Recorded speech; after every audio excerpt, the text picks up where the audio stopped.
Oh, listen up, folks. Can you imagine the drama when a flight attendant, Laura Bennett, with 15 years under her belt, coldly dismisses a black family and shoves them out of first class on Aero Elite Airlines? She's convinced she's putting them in their place, her heart swelling with misplaced authority, thinking, they don't belong here. But oh, the twist! When Flight 47 touches down in London, the earth shifts beneath her feet as she learns the shattering truth.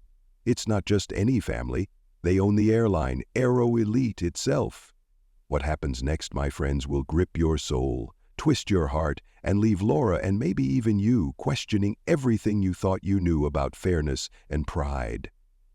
Before we dive into this heart-pounding tale, I want to hear from you. Drop a comment below. Where are you watching from? Are you in sunny Florida, chilly New York, or somewhere else?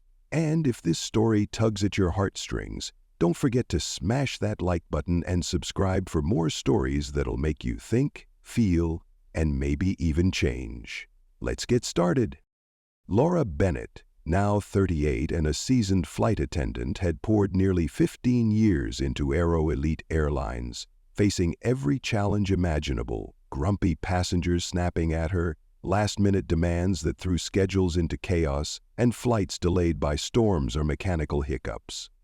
Through it all, she prided herself on her ironclad composure, her ability to stay cool as a cucumber, no matter how crazy the day turned. In the airline world, her name was synonymous with professionalism, a badge she wore with pride, believing it set her apart. Aero Elite, her home for so long, wasn't just any carrier. It was a beacon of luxury, offering an exclusive, high-end flying experience that made even the most jaded traveler feel like royalty soaring above the clouds. And Laura? She was the heartbeat of that magic, the one who knew precisely how to coddle the wealthy elite who snapped up first-class seats, treating each as if they were the only soul on board, their every whim her command. To Laura, this wasn't merely a job. It was her life's blood, her identity, a lifestyle she'd fought to build brick by brick over decades. But little did she know, that identity was about to face its greatest test. One evening, as passengers swarmed onto Flight 407 bound for London, Laura stood at the gate, her eyes sharp, scanning the crowd with a steely gaze that demanded respect. She could already picture who'd need extra attention, who'd complain about the meal, who might just make her shift a nightmare. Her mind raced with scenarios, each one a puzzle she'd mastered over years. Then there they were, Marcus Carter, 42, and his wife Aisha, 40, with their two little ones, Lila, 8, and Noah, 6, standing confident but unassuming in line. No flashy jewelry, no loud voices, but something about them snagged her attention, made her heart skip a beat with suspicion. Marcus in a simple navy suit, Aisha in a modest yet elegant dress, the kids quiet, well-behaved, clinging to their parents. On the surface, just another family who could afford first-class luxury. Yet, a chill ran down Laura's spine, a whisper of unease she couldn't shake, as if they carried a secret she wasn't ready to uncover. As they neared the gate, Laura's gaze locked on their first-class boarding passes, and yet a nagging doubt consumed her. They didn't fit, she decided, even though their attire was impeccable, their manners polite and soft-spoken. It wasn't their clothes, no, those were perfect, nor their courteous hellos, but something deeper, something elusive that made her skin crawl with distrust. Her instincts, honed over years, screamed, and when they reached her, she barked.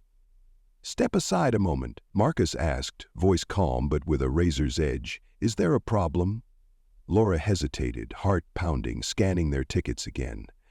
No errors, they were valid, but still, an unexplainable urge to challenge them gripped her. "I'm afraid I'll need to confirm your reservation," she said, plastering on a smile as fake as a $3 bill. "There seems to be some confusion here." The Carters shared a quick glance, silent but wary, their eyes speaking volumes without words. They waited, patient yet on guard, as Laura stepped aside to murmur with a supervisor, her mind racing with justifications. Seconds ticked by, stretching into minutes, the tension between them thickening like storm clouds before a downpour. Behind them, passengers shifted, grumbled, their whispers about the delay buzzing like angry bees. Finally, Laura returned, her smile now colder than a winter morning, and snapped, "Follow me!" But instead of guiding them to the plush seats up front, she led them to the back, near the restrooms, far from the stunning window views that first class promised. It was a calculated jab, folks, a silent message that screamed, "You don't belong here." Laura didn't believe this family deserved the luxury she'd curated with such care. Marcus stayed quiet, jaw tight, while Aisha clutched Lila and Noah's hands, her eyes flashing unease but holding steady. She'd seen this kind of treatment before, but tonight it was about surviving this flight to London, not stirring up trouble. They settled into their seats, the plane roaring to life, climbing into the starry sky with a shudder.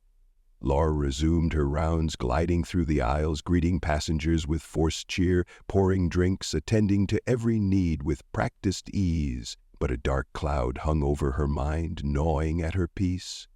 What was it about the Carters? Their presence felt wrong, out of place, like a puzzle piece that didn't fit. She couldn't put her finger on it, but it haunted her, drove her to keep a closer watch than ever. As the flight wore on, her eyes kept drifting to their row. Marcus buried in a book, Aisha helping Lila with a travel activity book, little Noah asleep, his head nestled against his mother's arm. No loud outbursts, no unreasonable requests, just a quiet dignity that made them stand out more than any VIP ever had. If anything, they seemed more composed than the typical first-class crowd Laura had served over the years. Yet an irritation simmered beneath her skin, a fire she couldn't douse, no matter how hard she tried. Back in the galley, her co-worker Sophie Turner, 28 and still green but eager, was busy arranging drinks, the clink of glasses echoing softly. "Everything okay out there?" Sophie asked, her voice bright but curious, as she set a tray of champagne flutes on the counter. Laura paused, her chest tight, then leaned in close, voice dropping to a sharp whisper. "You saw that family in the last row of first class, right?" Sophie glanced toward their section, nodding slowly. "Yeah, they seem nice. What about them?" Laura's tone turned bitter, edged with suspicion. "Doesn't it feel off to you? First class isn't cheap, and they're just, well, different." She didn't finish, but the implication hung heavy, a shadow over the galley. Sophie frowned, uncertain, her brow creasing. "They have valid tickets, don't they?" she asked cautiously, voice soft. Laura rolled her eyes, exasperated. "Sure, but that doesn't mean a thing these days. People game the system all the time, Sophie. I've seen it before, trust me." Sophie didn't push back, but Laura's words lingered, fueling her growing agitation. She felt justified in that gate decision, her instincts screaming they were right, and now she doubled down, watching the Carters like a hawk, searching for any slip that might confirm her suspicions. Meanwhile, Marcus and Aisha sensed the tension, subtle but sharp as a knife's edge. Aisha, always perceptive, caught every slight. Their service was slower than molasses, while other passengers got their drinks and snacks in a flash. Their row, though, was overlooked, ignored, as if they were invisible. When they pressed the call button for water for Lila, it took an eternity, the silence stretching, each second a small cut. Aisha kept quiet, her lips pressed tight, but Marcus leaned in, his voice a low whisper. "They're watching us." She nodded, her expression calm but resolute. "Let them. We've dealt with worse, haven't we?" He sighed, a heavy sound, and pulled out his phone, checking emails briefly before setting it aside, his frustration simmering but contained. He refused to make a scene, but the injustice stung. This trip to London was meant to be a joyous family celebration, not a test of their endurance. Unbeknownst to Laura, another first-class passenger, Mr. Daniel Pierce, 45, sharp in his tailored suit and seated a few rows ahead, was observing her every move with a keen eye. He noticed the delays, the way Laura's lips pressed thin with annoyance whenever she passed the Carters, her gestures stiff and cold. He raised a skeptical eyebrow, but for now held his tongue, his mind turning over what he saw. As the flight droned on, the tension in the cabin grew thicker, heavier, like a storm brewing on the horizon.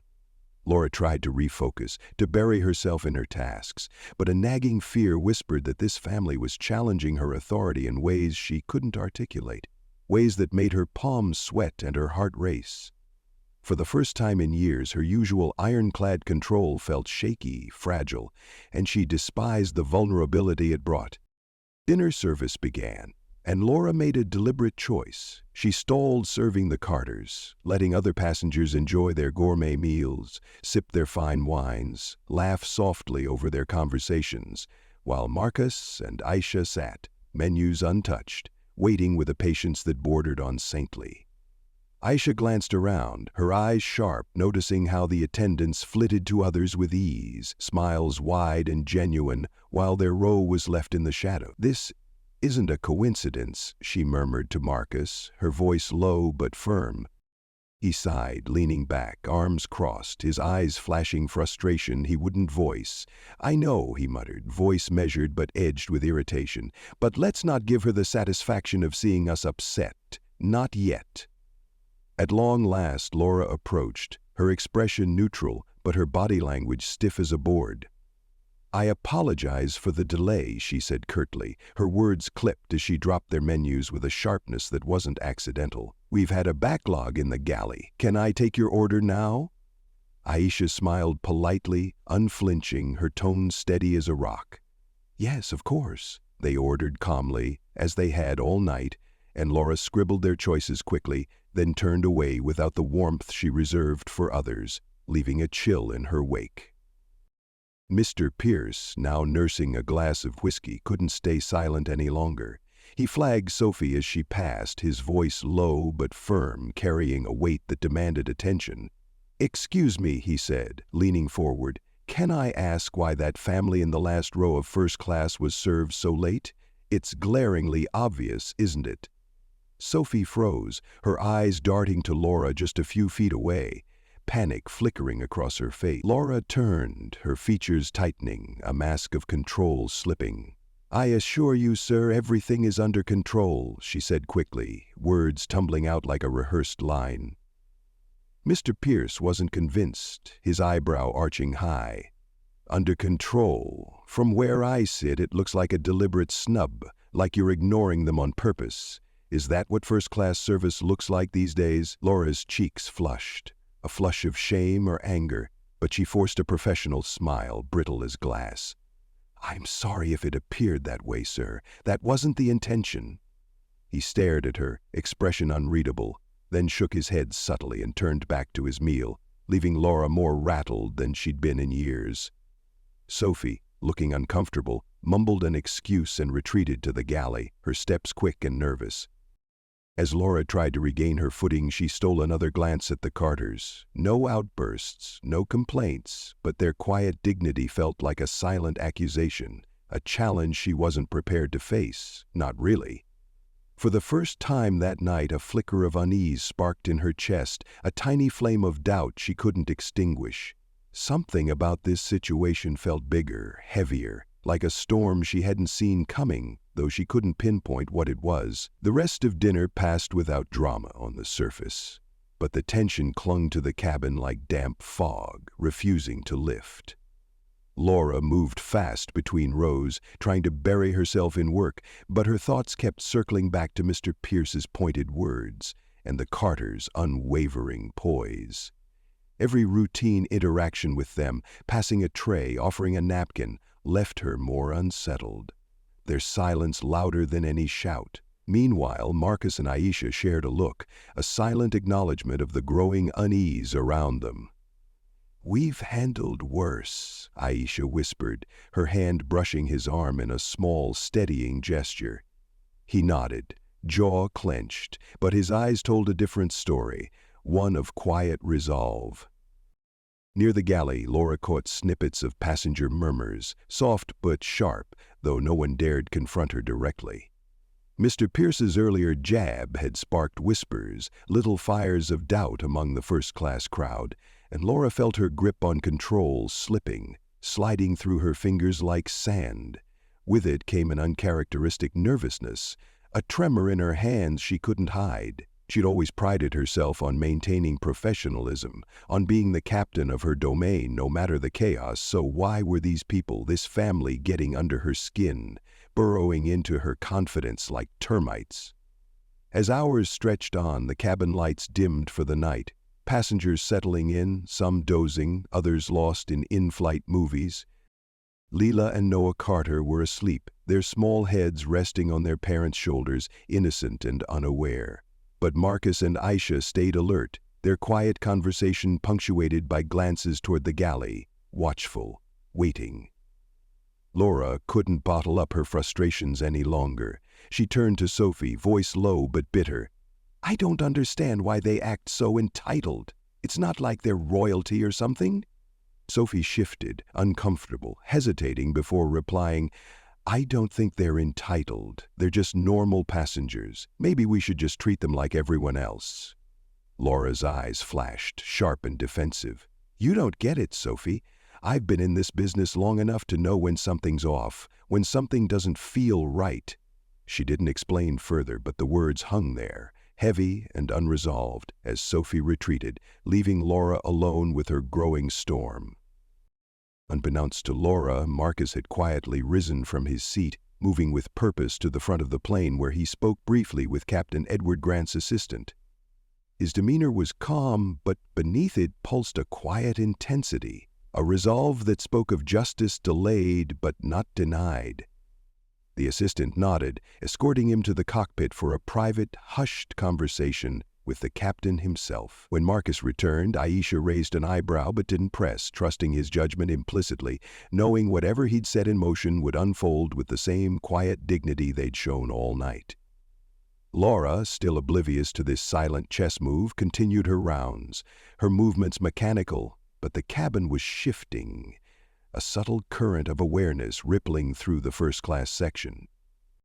Some passengers were starting to notice the dynamics at play, the way Laura bristled, her lips thinning whenever she approached the Carters. Whispers grew louder, though no one challenged her outright.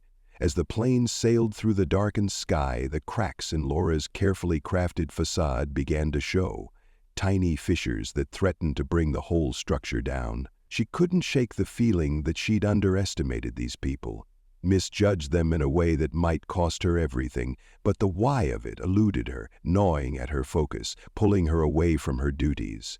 While she scrambled to maintain control, the Carters remained still, their calm a silent rebuke, and Laura had no idea just how steep the price of her actions would soon become. As Flight 407 soared through the blackened heavens, Laura's unease deepened, a shadow growing larger with each passing minute.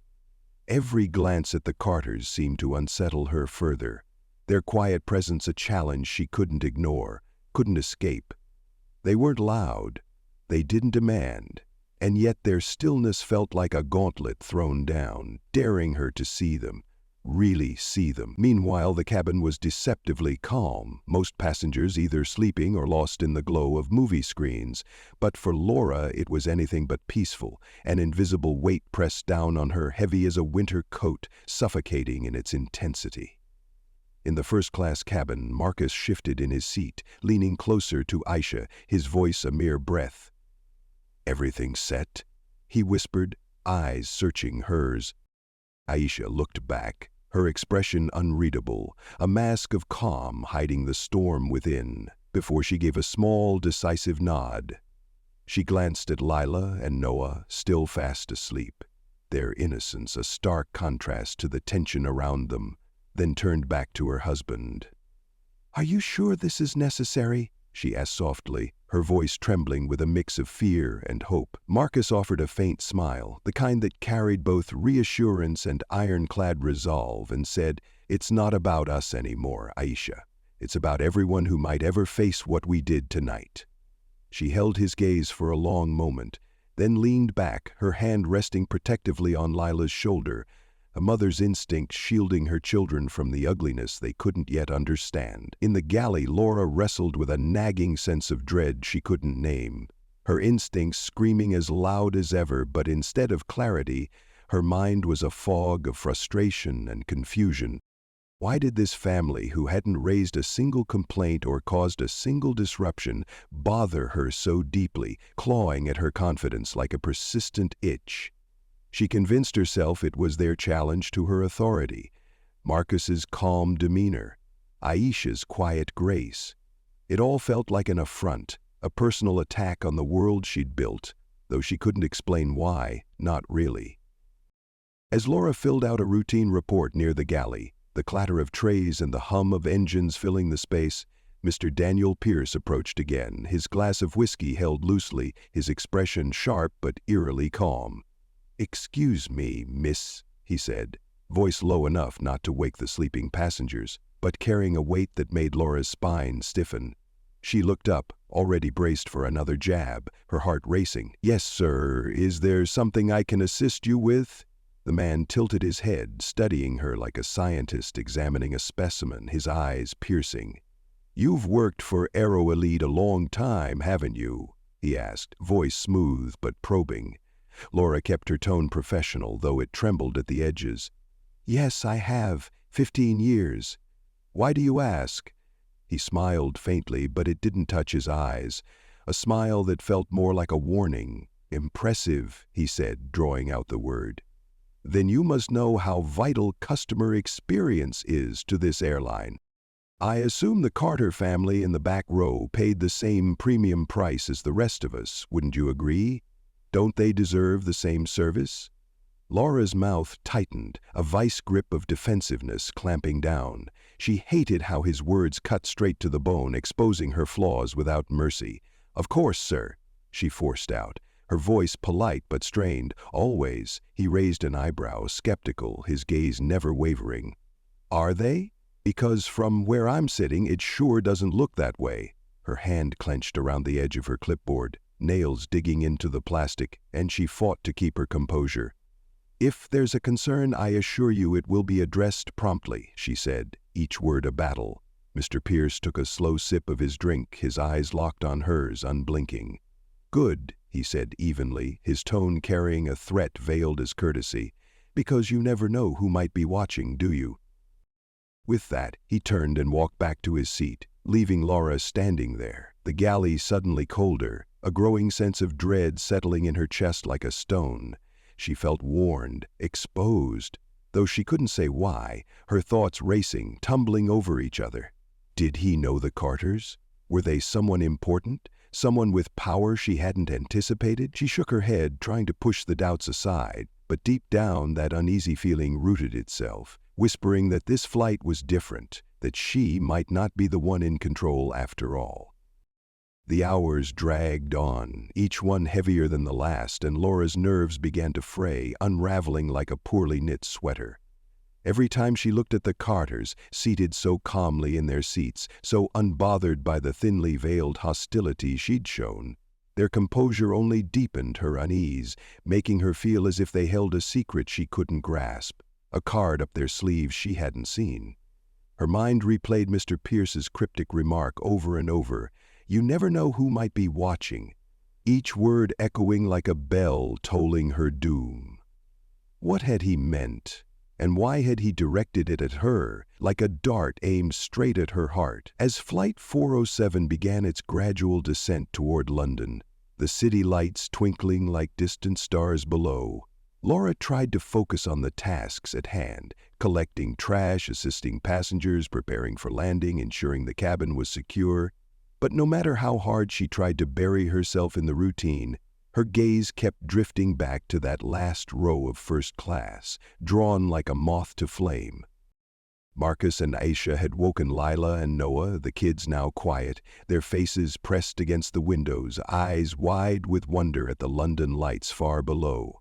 Aisha adjusted Lila's blanket with a mother's gentle touch, while Marcus checked something on his phone, his expression as calm and measured as ever, a rock in a stormy sea. In the back of her mind, Laura couldn't shake the feeling that something monumental was hurtling toward her, a freight train she couldn't stop. It wasn't just their quiet presence. It was the way other passengers were starting to glance their way, whispering among themselves, their voices a soft hum of speculation. The tension in the air had shifted, thickened, and Laura felt as though she was teetering on the edge of a cliff, one wrong step away from a fall she couldn't survive. As the plane's wheels kissed the tarmac at Heathrow, the first-class passengers began gathering their belongings, rustling through bags, readying themselves to disembark with a collective sigh of relief. Laura noticed Marcus slip his phone into his pocket, then exchange a quick, meaningful look with Aisha, a glance so subtle yet so deliberate it sent a shiver down her spine, as if they'd silently agreed on their next move, a plan she wasn't privy to. She busied herself ensuring the other passengers were set to leave, her ears straining for any sound from the Carter family, her heart a drumbeat of anticipation. Finally, the moment came, the cabin doors hissing open with a rush of cold London air. Laura positioned herself at the exit, professional smile firmly in place, ready to bid farewell, though her palms were damp with nerves. Passengers filed out, thanking her and the crew, their voices a blur. Mr. Pierce passed by, his eyes locking on hers for a long, pointed moment, but he said nothing, his silence louder than words. Then it was the Carters' turn. Laura stiffened, her breath catching, as Marcus paused, his gaze steady and direct, cutting through her like a knife. "Thank you for the flight," he said, his tone so polite and measured it made her stomach twist into knots, a polite dagger she couldn't dodge. Aisha offered a similar nod, her eyes unreadable, calm but deep, and Laura forced a smile, choking out, "You're welcome," desperate for them to move on, to escape her sight. As they stepped off, Marcus turned back briefly, his expression thoughtful, almost pitying, and it left Laura feeling stripped bare, as if the thin veneer of control she'd clung to all flight had been peeled away, leaving her raw and exposed. Moments after the last first-class passenger disappeared, a flight attendant approached Laura, her face puzzled, voice hushed. "Captain Grant wants to see you in the cockpit now," she said, the words dropping like stones. Laura's heart skipped, then raced, a wild stallion in her chest. "Now? What for?" she asked, trying to sound composed, though her voice trembled. "I don't know," the attendant shrugged, eyes wide. "But he said it's urgent, real urgent." A jolt of panic shot through Laura, electric and sharp, but she smoothed her expression, adjusted her uniform with shaking hands, took a deep breath that felt like swallowing fire and headed toward the cockpit. Probably routine, she told herself, a lie she barely believed, but as she walked through the now empty first-class cabin, the silence pressing in, that dread grew, a monster she couldn't outrun. This was about the Carters, she knew it in her bones, and whatever waited in that cockpit would change everything, forever. Stepping into the cockpit, the hum of plane systems filled the small, confined space, a steady heartbeat beneath the tension. Captain Edward Grant, 50 and seasoned, sat with his co-pilot, both reviewing final landing procedures with the focus of surgeons. As Laura entered, Captain Grant looked up, his expression unreadable, a mask of calm that hid a storm. "You wanted to see me, Captain?" she asked, voice steady but fragile, hands clasped in front of her like a shield, trying to hold on to that professionalism she'd always worn like armor. Captain Grant nodded toward an empty jump seat. "Take a seat, Laura," he said, voice calm but carrying a weight that made her knees wobble. Her heart thudded, a drum in her ears, as she sat glancing nervously between the two men, their faces grave. "Is something wrong?" she ventured, dread coiling tighter. He exhaled deeply, folding his hands on the console, and began, "Laura, we've received a message from corporate and it's about the passengers in row 1G and 1H. Her stomach dropped, a free fall into darkness, and she couldn't respond, her mind racing, tumbling. "The Carters," he clarified, watching her closely, his eyes piercing. "They're not just passengers, Laura. They're owners." "Owners?" "Owners." The word hit her like a punch, her mind spinning, struggling to grasp it. "Owners?" she repeated, voice barely a whisper, fragile as glass. "Yes," Harris said, his tone sharpening. "A blade of truth. Marcus and Aisha Carter are the majority stakeholders in Aero Elite Airlines. They recently acquired the company as part of their massive investment portfolio. This flight? It was one of their first undercover evaluations of staff performance, and from the reports I've been getting, their experience wasn't up to our standards, not by a long shot." Her breath caught, a gasp trapped in her throat, her thoughts spiraling like leaves in a storm as the weight of his words crushed her. Owners. The very family she'd subtly discriminated against, dismissed, belittled throughout the flight. They didn't just buy tickets, they owned Aero Elite, held its fate in their hands. A cold sweat broke out on her brow, her vision blurring as she pieced together the implications, each delay, each slight, each dismissive glance now a brick in the wall of her downfall. They'd seen it all, not just the Carters but likely the other passengers too, their eyes witnesses to her shame. "Captain," she started, voice shaking like a leaf. "I wasn't aware, I swear." He cut her off, sharp and final. "That's the problem, Laura. You weren't aware because you didn't bother to treat them with the same respect you gave everyone else. And now, I'm afraid, this is out of my hands. The Carters have requested a meeting with you before they leave Heathrow, and you'd better be ready." Her hands gripped the armrests, knuckles white as snow, her body trembling. "A meeting?" she croaked, voice cracking like dry wood. "Captain, surely there's—" "No debate," he said firmly, his tone brooking no argument. "This is a corporate directive. I suggest you prepare yourself to explain your behavior, every last detail." She sat frozen, mind reeling, the room spinning as she faced the unthinkable. A meeting with the owners, the very people she'd judged and mistreated without a second thought.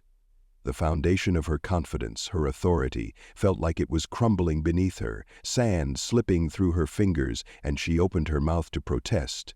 But the words died, useless. She wasn't in control anymore, not even close. Captain Grant stood, signaling the end with a finality that made her stomach churn. "They're waiting in the executive lounge," he said, voice steady. "I'll escort you there personally. Let's get this over with." Laura rose slowly, her legs shaking beneath her like a newborn foal, following him out of the cockpit. Each step a march toward doom. The reality crashed over her, a tidal wave of truth. This wasn't just a reprimand. Oh no, this was the kind of moment that could end her career, shred her life. And she had no one to blame but herself, no one at all. Down the jet bridge, the fluorescent lights above seemed harsher than ever, casting stark shadows that mirrored the dread pooling in her chest, a dark mirror of her own making. She struggled to maintain her composure, but the whispers of the cabin crew, their eyes darting, their voices hushed, only deepened her shame, a weight she couldn't shake. As they neared the executive lounge, the glass doors slid open with a soft, ominous hiss, and there they were. Marcus and Aisha Carter, seated in plush armchairs, their presence commanding yet serene. Marcus relaxed, legs crossed, one arm draped casually over the chair, while Aisha sat upright, posture graceful but formidable. Her expression an enigma, unreadable as stone. Their children were gone, likely cared for elsewhere, leaving the couple laser-focused on what was about to unfold, and Captain Grant gestured for Laura to step inside, but the weight of the moment rooted her to the spot, frozen in terror. "Go ahead," he said firmly, voice leaving no room for hesitation, and finally Laura forced herself forward, her polished heels clicking against the marble floor, each step echoing her downfall. Her usual air of confidence had vanished, evaporated like morning dew, replaced by the overwhelming realization that she was about to answer to the very people she'd wronged, judged, and dismissed, and in that moment she felt smaller, more powerless than she ever had in her life. Marcus glanced up, his eyes calm but piercing, cutting through her like a beam of light through fog. He nodded toward the chair across from him, simple but heavy with meaning. "Have a seat," he said, voice steady, and Laura lowered herself into it, hands clasped tightly in her lap to stop the trembling, her fingers white-knuckled with fear. Aisha leaned forward slightly, her gaze steady, unyielding, a force of nature in human form. "Laura, is it?" she asked, tone cool but polite, laced with a steel edge. "Yes, ma'am," Laura whispered, voice barely audible, a ghost of her former self, humiliation creeping up her neck like a flush of fire, but she forced herself to meet Aisha's eyes, to face the storm she'd created. Marcus exchanged a brief, silent look with his wife, a partnership forged in trust, before turning his full attention back to Laura, his presence overwhelming. "I'd like to start by asking you a simple question," he said, voice measured but carrying a weight that made her flinch. "Why do you think we're here?" Laura hesitated, throat dry as desert sand, swallowing hard against a lump of fear. She wanted to deflect, to shift the blame, to escape the spotlight, but she knew there was no hiding, no running. She started, voice faltering, fragile. "I understand there were issues during the flight, some mistakes." He raised an eyebrow, waiting, his silence a demand, and she fidgeted with the hem of her blazer, fingers clumsy with nerves. "I may have mishandled certain aspects of your service," she admitted. Each word dragged from her throat like nails on a chalkboard, a confession she hated to voice, but couldn't avoid. "Mishandled," Aisha repeated, her tone laced with incredulity, a disbelief that stung like salt in an open wound. She exchanged another look with Marcus, a shared understanding passing between them, before he exhaled deeply, leaning forward, his presence filling the room.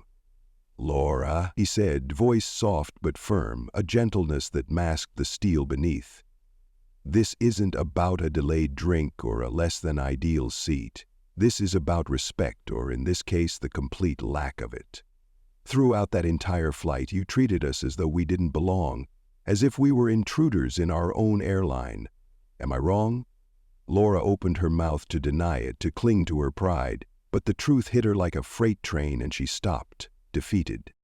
There was no point in lying. They'd seen through her, just as she'd feared, their eyes mirrors of her own failure.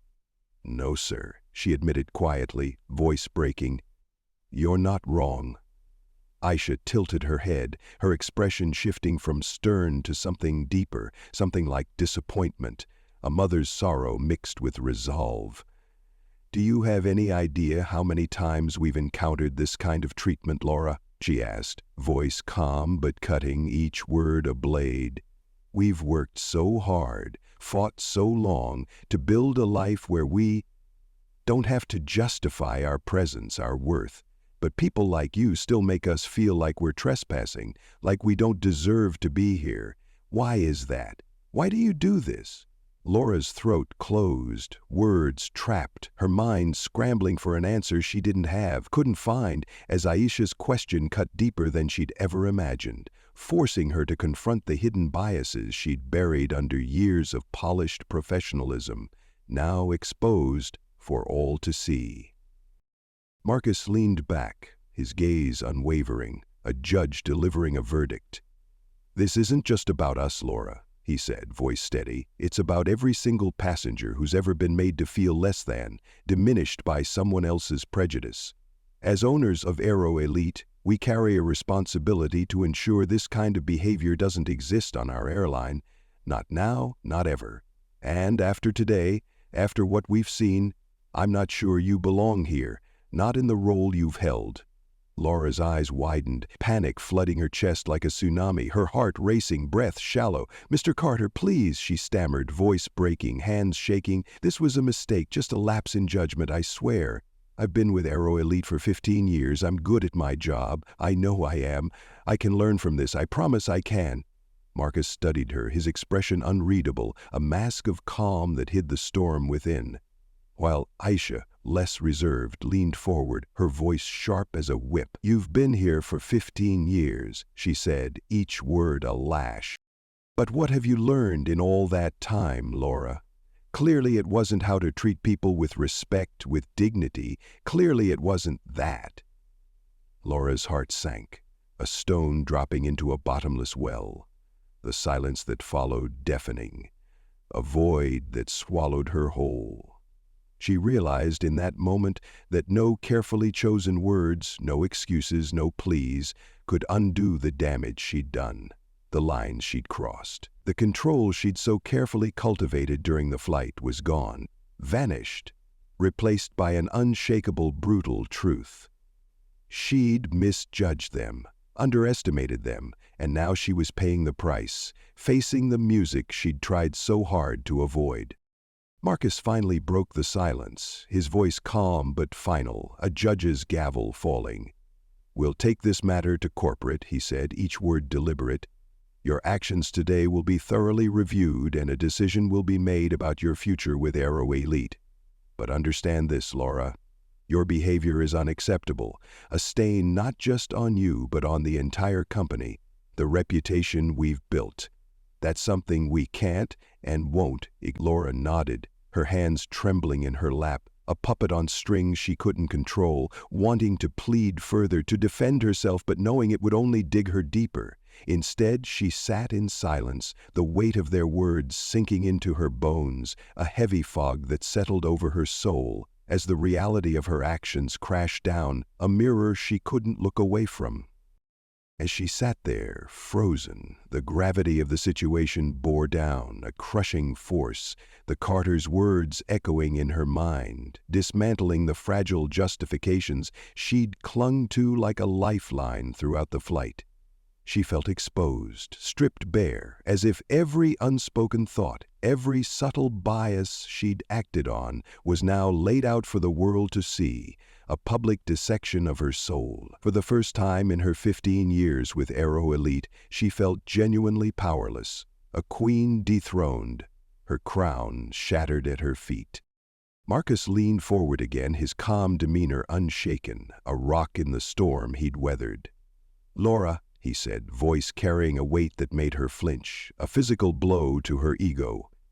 "We're not here to humiliate you, to drag you through the mud. This isn't about revenge or making a spectacle of what happened. This is about accountability, about making things right." Laura nodded stiffly, unsure if she should speak, her throat dry, words trapped, her thoughts scrambling for anything that might save her, might salvage the wreckage of her career. She started, voice cracking like thin ice, a fragile sound, and she cleared her throat, trying again, desperation edging her words. "I understand that my actions were inappropriate, terribly wrong, and I'm deeply, deeply sorry for how I treated you and your family, for the pain I caused." Aisha's gaze remained steady, her expression unreadable, a fortress of resolve, and she responded, voice firm, unyielding. "Sorry isn't enough. Laura, apologies don't erase the harm, don't heal the wounds. What matters now is what you choose to do moving forward, how you change. Words are easy, cheap even. Real change, that's the hard part, the true test." Laura swallowed hard, her fingers tightening around the hem of her blazer until her knuckles turned white, wanting to protest, to insist she wasn't the monster they saw, but deep down she knew Aisha's words held a truth she couldn't escape. She'd let her biases guide her, blind her, and now she was reaping the bitter harvest. Marcus leaned back slightly, his tone softening but still firm, a fatherly sternness that cut deeper than anger. "Here's what's going to happen, Laura. Aisha and I will report this incident to corporate, and they'll decide the next steps, the path forward. Whether or not you stay with Aero Elite, whether you keep this job you've held for so long, that's out of our hands now. But know this, your behavior tonight has set a standard, drawn a line in the sand that we can't and won't ignore or forgive lightly." Laura nodded mutely, a hollow ache blooming in her chest, a void where her pride once stood, as she realized that her 15 years of climbing, of building a reputation as untouchable, had unraveled in a single fateful flight. Her silence stretched on, heavy and oppressive, but the Carters didn't fill it, their calm, composed presence amplifying her guilt, their stillness a sermon she couldn't ignore. Finally, Aisha stood, adjusting her coat with a quiet elegance that only deepened Laura's shame, a dignity that shamed her own lack. "We've said what we needed to," Aisha said, voice cool but resolute, a finality that echoed, "What happens next is up to you, Laura. Think carefully, very carefully, about how you carry this forward, how you rebuild." Marcus stood too, extending his hand toward her, a gesture that felt both olive branch and farewell. Laura hesitated, then shook it, his grip firm but measured, a handshake that sealed her fate. "Good luck," he said simply, voice devoid of malice but filled with a finality that chilled her to the bone. As they walked out, their footsteps echoing, Laura sat motionless, mind a storm of regret and self-recrimination, the echoes fading, leaving her alone with the cold, hard truth that her actions had brought her here, and there was no one to blame but herself. No one at all. Captain Edward Grant re-entered the lounge a moment later, his expression a mix of professionalism and pity, a look that made Laura's stomach churn. "Laura," he said evenly, voice steady but tinged with sorrow, "corporate will contact you in the morning. For now, I suggest you take the rest of the week to reflect, to really think about what this means." Laura nodded silently, rising to her feet like a puppet on strings, the weight of his words pressing down. As she left the lounge, the reality hitting her with full, brutal force. Her career, her reputation, everything she'd poured her heart and soul into for 15 years, was now dangling by a thread, teetering on the edge of collapse, and it was all because she'd let her prejudices, her blind spots dictate her every move, every choice. The pristine world she'd built for herself, a castle of confidence, suddenly felt fragile, a house of cards ready to fall at the slightest breath. Through the bustling Heathrow terminal, Laura walked, her steps heavy and unsteady, each one a burden as the usual buzz of travelers, families reuniting with tears and laughter, professionals rushing to gates, announcements echoing overhead, felt distant, like static noise against the chaos in her mind. Her thoughts replayed the Carter's words, each one cutting deeper than the last, a knife twisting in her gut, as the weight of their calm, deliberate confrontation felt heavier than any shouting match, any courtroom drama she'd ever imagined.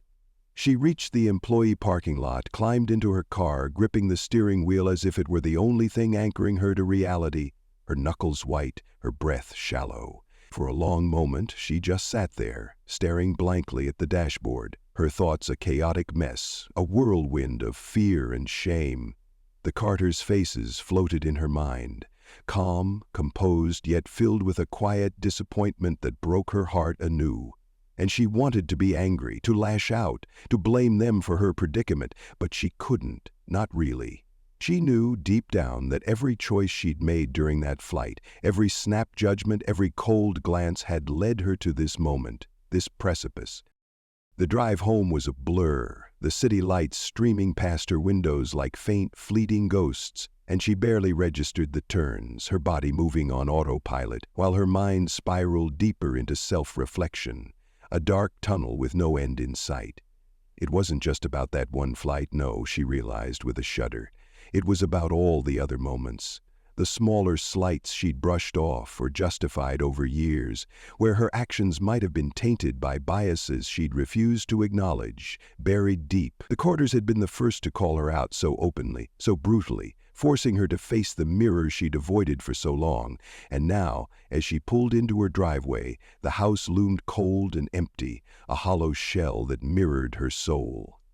She sat in her car for a long moment, unable to move, the quiet inside promising only to amplify the storm raging in her head, a tempest of regret and fear she couldn't escape. Eventually, she gathered herself, stepped out, her heels clicking softly on the driveway, and walked inside, the silence pressing in, heavy and suffocating. As she dropped her bag by the door and collapsed onto the couch, staring at the ceiling, the reality of her situation settling over her like a shroud.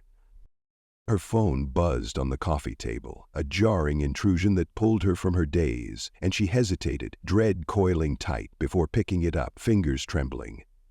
It was an email from Aero Elite Corporate Office, the subject line glaring like a neon sign, "Immediate review of employee conduct, Laura Bennett."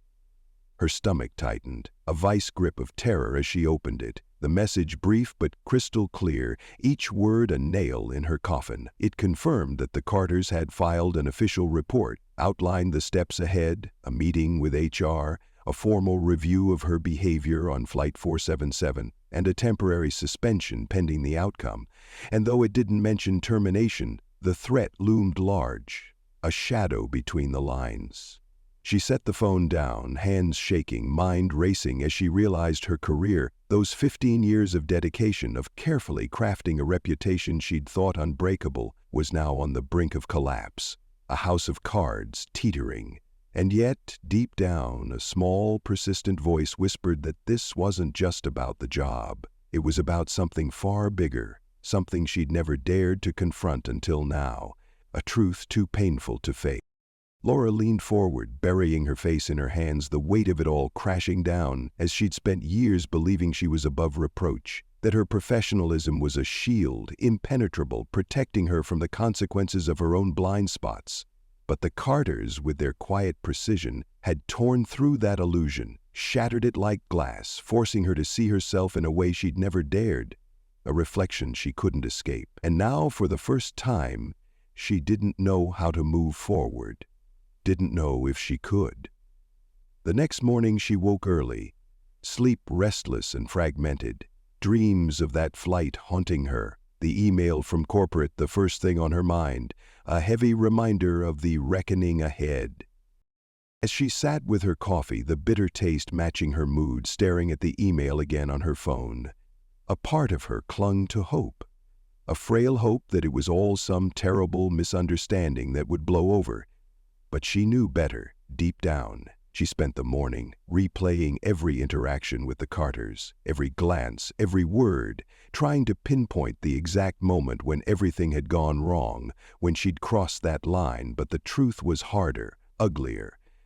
It wasn't one moment, but a series of choices, subtle and calculated, born from prejudices she'd refused to see, to acknowledge, until now. She'd never seen herself as someone who discriminated. No, she was better than that, or so she'd thought.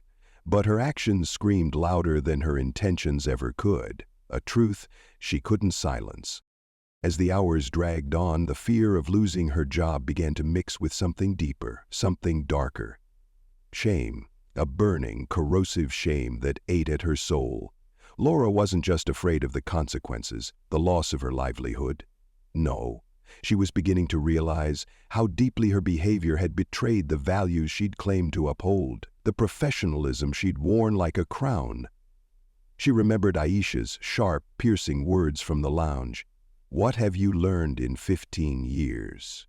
And those words haunted her, a ghost that wouldn't leave, a question she couldn't answer. Not yet.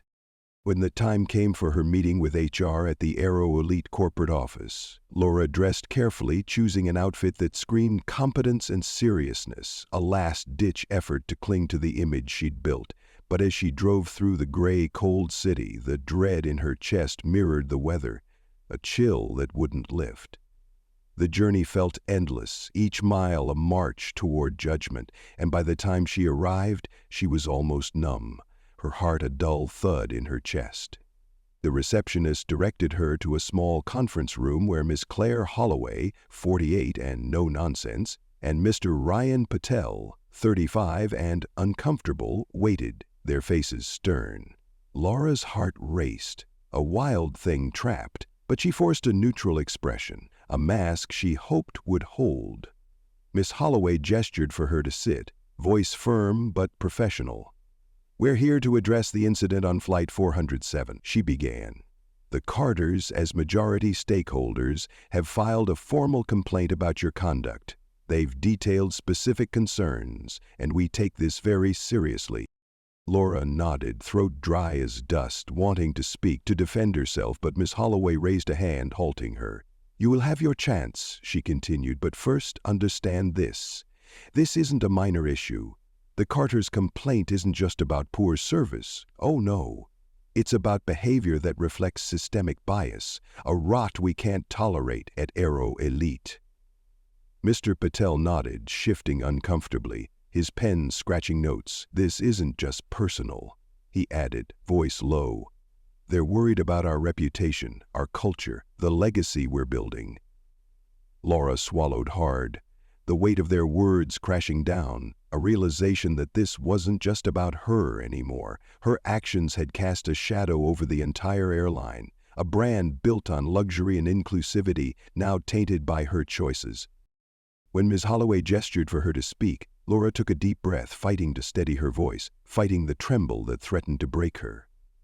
"I understand the seriousness," she began carefully, each word a step on a tightrope, "and I take full responsibility for my actions on that flight. I didn't treat Mr. and Mrs. Carter with the respect they deserved, the respect any human deserves. I let my own assumptions, my own fears affect how I treated them, and I'm so sorry." She sobbed and held on so tight, her eyes rose and fell on the rocker, and in her silence, her eyes affect how I treated them. Her admission hung in the air, heavy and raw, and for a moment the room was silent, a held breath, as she hoped her honesty might count for something, might save her. But Miss Holloway's expression remained hard, unyielding. "What assumptions are you referring to?" Miss Holloway asked, leaning forward, voice pointed, a prosecutor closing in. Laura hesitated, the answer burning on her tongue, but saying it out loud felt like stepping off a cliff into nothingness. "I assumed they didn't belong in first class," she admitted quietly, voice breaking, fragile. "I let that assumption, that prejudice influence everything I did, every choice I made." Miss Holloway's gaze didn't waver, a laser beam of judgment. "Do you understand why that's unacceptable, not just on a personal level, but as a representative of this company, this legacy we've built?" "Yes," Laura said quickly, desperation edging her words. "I do. I really do. And I'm truly sorry from the bottom of my heart. I know an apology doesn't erase what I did, doesn't heal the hurt, but I'm committed, truly committed to learning from this, to making real changes, to being better." Mr. Patel scribbled notes, his pen a silent witness, while Miss Holloway exchanged a look with him, a shared decision forming. Laura's heart sank further, a stone dropped into the abyss, as she realized her words, sincere as they were, might not be enough to undo the damage, might not save her from the fall. Miss Holloway leaned back, her expression still stern, a judge delivering sentence. "Laura, your years with Aero Elite have been exemplary until now, a shining record, but this incident, we can't overlook it, can't sweep it under the rug. The Carters have every right to expect fair treatment, and their experience reflects poorly on us all. This isn't just about you, it's about the culture we want to foster, the future we're building." Laura nodded, tears stinging her eyes but refused to fall, her pride a fragile shield she couldn't bear to drop. "We'll review this thoroughly," Ms. Holloway continued, "but for now, you're suspended with pay pending the outcome. You'll hear our decision within the week. That's all." Laura thanked them quietly, voice a whisper, as she left, the weight of suspension pressing down, her career hanging by a thread, her life as she knew it forever altered. The days after Laura's suspension stretched like an eternity, each hour a lifetime as her usual routine, waking early, donning that crisp uniform, stepping onto a plane with purpose and pride, was gone, vanished, leaving a hollow void in its place, a gaping wound she couldn't fill. Each day dragged on, endless and heavy, as she waited for word from Aero Elite Corporate, her phone, her lifeline, and her tormentor. Every buzz a jolt of hope crushed by silence. She replayed the flight in her mind over and over, a broken record, trying to find that one moment, that single misstep she could have changed to stop the spiral. But no matter how she turned it, the answer was always the same. It wasn't one moment, but a cascade, a series of choices, each one tainted by the biases she'd let guide her, blind her. Her phone became both savior and curse, each notification a heart-stopping moment, only to sink when it wasn't from corporate, the silence a constant, unbearable reminder of the uncertainty looming over her future, a sword hanging by a thread. She avoided calls from friends, from family, unwilling to explain why she wasn't flying, why her life had stopped, the shame of admitting her suspension keeping her isolated, trapped in a prison of her own making, her thoughts her only companions. On the third day, an unexpected email broke the monotony, a lifeline thrown into her despair, not from corporate or HR, but from Sophie Turner, her co-worker, her voice from the past. The subject line read, "Are you okay, Laura?" And she hesitated, heart pounding, before opening it, unsure if she wanted to face that connection, that reminder of her fall. The email was brief but sincere, Sophie's words warm and genuine. "Hi, Laura, I just wanted to check in. I know things got tense on that flight, and I heard about your suspension. I hope you're holding up somehow. Let me know if you want to talk, if you need a friend." Laura stared at the screen, emotions a tangled mess, conflict raging. Sophie had been there, seen it all, her disapproval silent but clear during the flight. Yet this message felt real, human, and for the first time in days, a small spark of connection flickered in the darkness, a candle in the storm. She typed a quick reply, fingers trembling. "Thanks for checking in, Sophie. It's been a rough week, brutal, really. Maybe we can talk soon, if you're willing." She hit send, set the phone down, and realized how lonely she'd become, how the walls of her apartment seemed to close in tighter with each passing hour, the weight of her suspension pressing heavier, a burden she couldn't shake. That evening, driven by a desperate need for air, for space, for anything to break the oppressive silence, Laura decided to leave her apartment for the first time since the suspension, her feet carrying her out into the night, a moth to the light of the city. She wandered aimlessly through the streets, each step a rebellion against the isolation, until she found herself in a quiet coffee shop tucked away from the bustle, a sanctuary of warmth and noise. She ordered a drink, the steam rising like a prayer, and chose a seat in the corner, hoping the chatter of others would drown out the screams in her head. As she sipped, the bitter taste a mirror to her mood, her mind drifted back to the Carters, their calm, unshakable composure, a stark contrast to her chaos, their quiet strength during the flight, a lesson she hadn't learned until too late. Aisha's words, sharp yet measured, echoed, "What have you learned in 15 years?" And Laura had no answer then, none now, just a void where certainty once stood. Her gaze fell on a group of young professionals nearby, their laughter easy, their conversation light, a world away from her turmoil, and for a fleeting moment she envied their freedom, their ease. But then their words caught her ear, a whisper that froze her mid-sip. "I read about the Aero Elite thing," a woman said, leaning in conspiratorially. "The owners were on a flight and the crew totally screwed up, can you believe it?" Another chimed in, "Yeah, online it's all over. Those owners a super successful black couple and the staff didn't even know. Embarrassing for the airline." The woman shook her head, laughing softly. "Talk about karma. You can't treat people like that and expect it not to come back and bite you hard." Laura's stomach twisted, a knot of fear and shame, as she realized how far the story had spread, how public her fall had become, and hearing it from strangers made it real, inescapable, a stain she couldn't wash away. Laura left the coffee shop in a daze, the conversation replaying like a loop in her mind, each word a dagger, and she realized she wasn't just fighting for her career anymore. No, she was fighting to preserve the identity she'd built, the mask of professionalism she'd worn so long, and for the first time, she wondered if that identity was worth saving, if it was anything more than a lie she'd told herself. The next morning, she woke to another email from Aero Elite Corporate, the subject line a punch to the gut, "Decision regarding suspension, Laura Bennett." Her breath hitched, hands shaking as she opened it, scanning quickly, heart pounding like a drum. "Dear Miss Bennett," it began, formal and cold. "Following a thorough review of the incident on Flight 47 and consultation with our leadership, including stakeholders, we've reached a decision regarding your employment."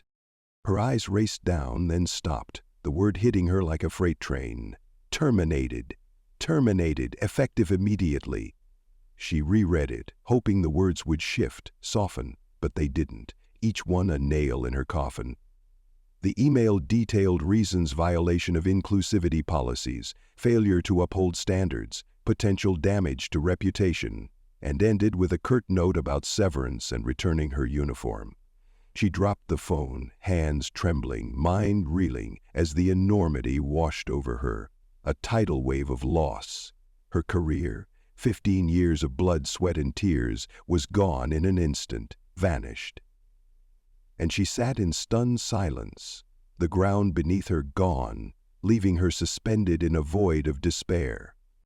Her first instinct was to call someone, anyone, but she paused, doubt creeping in, who would understand? Her coworkers would see her as a cautionary tale, a warning of what happens when you cross lines. Her family might offer support but never grasp the depth of this loss, and her friends were few.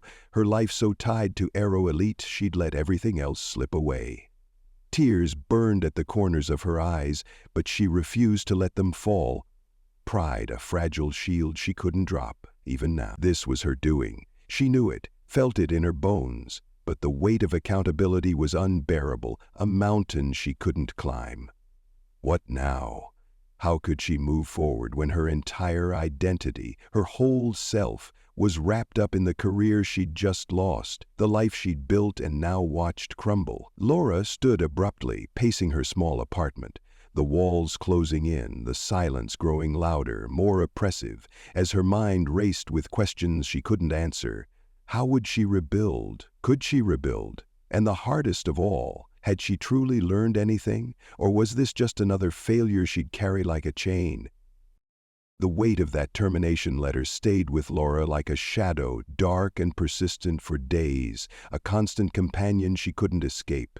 She avoided her email, ignored her phone, stayed locked inside her apartment, the silence not comforting but suffocating, a prison of her own making. Yet she couldn't face the world, couldn't bear the stares, the whispers she imagined followed her. It felt as though everyone knew, as if her failure was written across her face in bold letters, a scarlet letter for all to see. On the 5th day, her doorbell rang, a jarring sound that startled her from her fog, and she hesitated, peeking through the peephole, heart pounding. It was Sophie, standing there with a tentative smile, a paper bag from a local bakery in hand. Laura paused, unsure if she wanted to see anyone, but eventually opened the door, voice hoarse from disuse. "Hey," Sophie said softly. "I know you've been through hell, so I brought you something." She held up the bag, the logo a small beacon of kindness. "It's not much, but I figured you could use something sweet, something to lift your spirits." Laura stepped aside, letting her in, murmuring, "Thanks," the word heavy with gratitude and shame. They sat at her small kitchen table, the bakery bag between them, a fragile bridge, and Sophie broke the silence, voice gentle. "I heard about the termination, Laura. I'm so sorry, truly. I know this must be a lot more than you can bear." Laura exhaled shakily, hands fidgeting with the table's edge, a nervous tick. "It's not like I didn't see it coming," she said quietly, voice raw. "I made my choices, and now I'm paying for them, every single one." Sophie nodded, her expression compassionate, eyes soft with understanding. "I get that," she said, voice warm. "But you're not the only one who's ever stumbled, Laura. You're just in a spot where the consequences couldn't be hidden, couldn't be ignored." Laura looked up, eyes searching Sophie's face, desperate for absolution. "Do you think I'm a bad person?" she asked suddenly, voice cracking, fragile as glass, "because of what I did? What I let happen?" Sophie paused, choosing her words with care, a lifeline thrown. "No, Laura, I don't think you're bad," she said, voice steady. "I think you've been carrying biases you didn't even know were there, buried deep, and when they were challenged, you reacted in ways that hurt people, that hurt the Carters. But recognizing that, admitting it, that's the first step toward being better, toward healing." Laura blinked, throat tightening, tears threatening, and whispered, "What if it's too late, Sophie? What if I've ruined everything, burned every bridge?" Sophie leaned in, firm but kind. "It's not too late, not by a long shot. You lost your job, yes, but you didn't lose your ability to learn, to grow, to change. The real question is, are you willing to do the hard work, the soul-searching to make that happen? Are you ready to fight for yourself?" The words hung in the air, heavy but not crushing, a challenge and a promise, and for the first time since her termination, Laura felt a small flicker of hope. Not because the pain had vanished, but because she realized she still had a choice, still had a path forward, uncertain and steep, but possible. She just didn't know what it looked like yet, not fully. Laura sat at the table long after Sophie left, the bakery bag untouched beside her, a silent witness to her turmoil, and the quiet advice Sophie had given echoed in her mind, a call to action she couldn't ignore. The question is, are you willing to do the hard work? It was a simple question, but its weight was monumental. A mountain she wasn't sure she could climb, yet knew she had to try. Could she truly confront the person she'd been, the mask she'd worn, and find a way to move forward, to become someone new? The idea of change terrified her, a leap into the unknown, because she'd spent so many years building her identity as a professional, confident, composed, untouchable, a fortress she thought impregnable. But the Carters, with their quiet strength, had exposed the cracks, shattered that fortress, leaving her unsure of who she was without it, a ship adrift. Yet what terrified her more was the thought of staying the same, of letting this moment define her forever as the woman who failed and never tried to fix it, never tried to heal. For the first time in days, Laura turned on her laptop, the screen a beacon in the darkness, and stared at the blank search bar, unsure where to begin but driven by a need she couldn't name. Slowly, haltingly, she typed, "Unconscious bias and discrimination in the workplace," the keys clacking like a heartbeat, and the search results flooded in.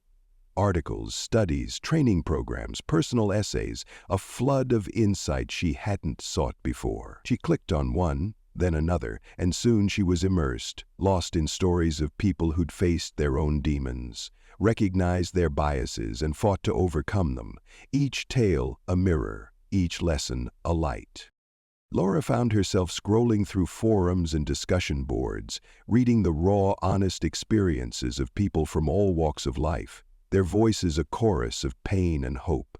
And she saw herself in their struggles, some wrestling with their own blind spots, others sharing the agony of being on the receiving end of discrimination, of being unseen. One post in particular caught her eye, "A Beacon in the Storm," written by a woman who'd faced prejudice in her career and turned that pain into purpose, starting an organization to foster inclusivity and accountability in workplaces across America. The words resonated deep in Laura's soul, a call she couldn't ignore, and she thought of Aisha Carter, sitting across from her in that lounge, asking that haunting question, "What have you learned in 15 years?" Laura had no answer then, none that satisfied, but now, maybe, just maybe, she could start finding one. Piece by piece, she bookmarked several articles, training resources, her fingers trembling with a mix of fear and resolve, and for the first time she considered reaching out to a professional organization for help, a step she'd have scoffed at before, but now saw as necessary, a lifeline she desperately needed. Laura wasn't naive. She knew this wasn't a quick fix, a magic wand to wave away years of ingrained attitudes and behaviors, but the alternative, remaining the person who'd failed so profoundly, was no longer an option, no longer bearable. The next morning, Laura woke with a strange mix of dread and determination, a cocktail of fear and hope she'd never tasted before, and she knew deep in her bones what she had to do, what she needed to be. She picked up her phone, staring at the number she'd saved years ago, her younger sister Emily, 34. A voice she hadn't heard in months, their relationship strained by Laura's rigid, dismissive attitude. Emily had spent years as a diversity and inclusion consultant, a path Laura had never taken seriously, brushing it off as soft work. But now, in her darkest hour, Emily was the one she needed most, the one who might save her. Laura hesitated, thumb hovering over the call button, heart pounding, wondering if Emily would even want to hear from her after all this time, after all the distance she'd created. But Sophie's words echoed, a lifeline. You didn't lose your ability to learn, to grow, to change. And with a deep breath, she pressed the button, held the phone to her ear, the ringtone a drumbeat of anticipation. It rang twice, then Emily answered, voice cautious, guarded. "Laura, this is a surprise." Laura took a deep breath, steeling herself, and said, "Hi, Emily. I know it's been a while, a long while, and I'm sorry for that. I need to talk to you, if you're willing to listen. if you can forgive me enough to hear me out." There was a pause, a silence that stretched, and Laura braced for rejection, for the door to slam shut. But then Emily's voice softened, a crack in the ice. "I'm listening, Laura. Go ahead." Laura didn't hold back, tears threatening as she let herself be vulnerable for the first time in years, admitting the mistakes she'd made, the biases she'd buried, the consequences that had shattered her career, her life. Each word a confession, each sentence a plea. She didn't try to excuse herself, didn't shift blame, just told the truth, raw and unfiltered. And when she finished, Emily was quiet for a long moment, the silence heavy but not cold. "Laura," she said finally, voice firm but kind, "it takes real courage to admit what you just did. Most people never get to that point, never face themselves like this. But you need to understand, this isn't about fixing one moment, one flight. It's about unlearning years of behavior, years of blindness, and committing to real, lasting change. That's a long, hard road, sister, but I believe you can walk it." "I know," Laura said, voice steady but raw, stripped bare. "But I don't want to be that person anymore, Emily. I don't want to keep making the same mistakes, hurting people the way I did. I want to be better." Emily sighed, and Laura could almost hear the shift, the cautious hope in her sister's voice, a bridge rebuilding. "If you're serious, I can help. It won't be easy, but I'm here. Are you ready for that, truly ready?" Laura's chest tightened, but for the first time in weeks it wasn't fear, it was resolve, a spark of something new. "I'm ready," she said, and for the first time she believed it. Truly believed it, a vow sealed in the silence between them. Emily began outlining steps, resources to explore, courses to take, conversations to have with herself and others, and Laura listened, jotting notes, already envisioning a different version of herself, not defined by failure but by the effort to make amends, to heal, to grow. It wasn't redemption yet, not fully, but it was a start, a fragile hope, a first step on a path she'd never imagined. Months passed, and Laura's life looked nothing like it had before, a butterfly emerging from a cocoon of shame. The woman who'd once stood so firmly in her self-assured authority, her confidence a shield, was now navigating a world of self-discovery, accountability, and growth, a journey as treacherous as any storm-tossed sea. It wasn't easy. Far from it. No, it was a battle, each step a fight against the person she'd been, the habits she'd clung to. Every day forced her to confront parts of herself she'd ignored for years, buried deep. But with Emily's guidance, a lifeline of wisdom and love, and a determination she hadn't known she possessed, Laura began the hard, soul-deep work of rebuilding, brick by brick. She started small, enrolling in an online course on unconscious bias and how it poisons workplaces. Each lesson a sting, a mirror held up to the attitudes and assumptions she'd carried like baggage for so long.